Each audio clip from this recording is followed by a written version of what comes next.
ভয়ানক এক সিরিয়াল কিলারকে খুঁজছে আইনশৃঙ্খলা বাহিনী, যে কিনা ভাড়াটিয়া সেজে খুন করছে বাড়িওয়ালাদের। তার টার্গেট 40 ঊর্ধ্ব নারী। গেল 3 মাসে ওই সিরিয়াল কিলার দক্ষিণখান এলাকায় 4 জনকে হত্যার চেষ্টা করে। এর মধ্যে 2 জন মারা গেছেন, আশঙ্কাজনক অবস্থা বাকি 2 জনের। গিয়াসউদ্দিনের ক্যামেরায় লোমহর্ষক এই কাহিনী শোনাচ্ছেন সাব্বির আহমেদ।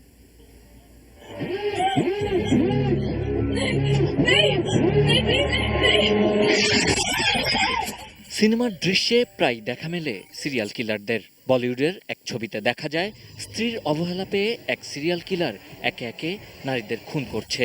এখন সিনেমায় নয়, বাস্তবেই এমন এক সিরিয়াল কিলার ঘুরে বেড়াচ্ছে রাজধানী বা রাজধানীর বাইরে।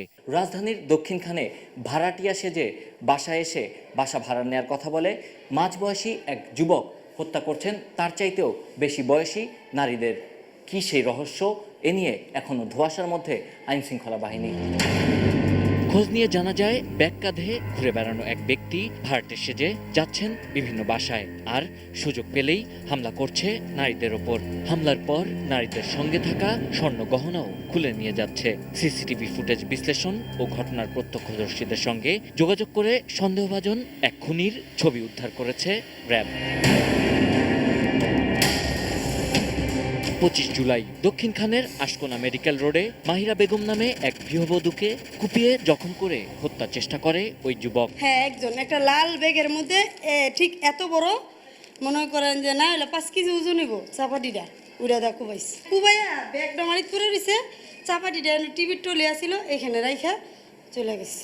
পরে আমরা আইসা দেখি এই অবস্থা। এরপর 21 আগস্ট পাঁচতলা বাড়ির মালিক ইউনুস মিয়ার স্ত্রী সুরাইয়া বেগম খুনির পরবর্তী টার্গেট হন। এই ঘটনায় পুলিশ কাউকে গ্রেপ্তার করতে না পারলেও মায়ের খুনের জন্য ছেলেকে হেনস্থা করেছে বলে অভিযোগ আছে। এখানে ঢোকার পরে সাথে সাথে কর্নারে নিয়ে এসে বসতে, যাতে আওয়াজটা যাতে ওদিকে কিন্তু কোনো বাড়ি নেই, কোনো আওয়াজটা যাতে বাইরে বের না হয়, আর দরজার লকটা কিন্তু লাগাই ফেলছে। তখন আমরা প্রায় 2টার দিকে অফিসে ছিলাম, তখন আইসা দেখি এই ঘটনা। পুলিশ অনেক হস্তান্তর করছে, আমাকে অনেক হয়রানি করছে, পুলিশ হয়রানি করছে। ছেলে মাকে মারতে পারে, আমি কেন মাকে মারতে যাব?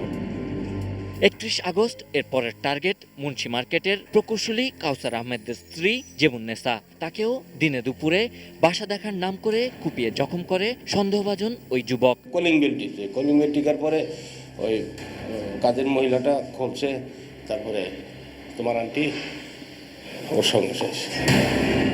সবশেষ 7 সেপ্টেম্বর দক্ষিণখানের গাওয়াইরে একই কায়দায় খুন করা হয় ওয়াহিদা আক্তার নামে এক গৃহবধূকে। 6 তলায় যখন গেছে ওনারা দেখায় এখন কখন যে মারি চলে গেছে এটা কেউ জানে না।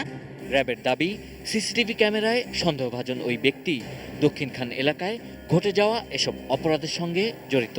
হত্যার অন্যান্য যে সমস্ত সাক্ষ্য এবং সাক্ষী আমরা যেগুলো পেয়েছি, সেটা থেকে আমরা এটুকু বুঝতে পেরেছি যে একই ব্যক্তি এই ঘটনাগুলো ঘটাচ্ছে। যারা বাড়ি ভাড়া দিচ্ছেন তারা যাতে কেউ বাড়ি ভাড়া নিতে আসলে যাচাই বাছাই করে সবকিছু দেখে শুনে সাবধানতার সাথে যাতে বাড়ি ভাড়া দেন। Sabbir Ahmed, ATN News, Dhaka.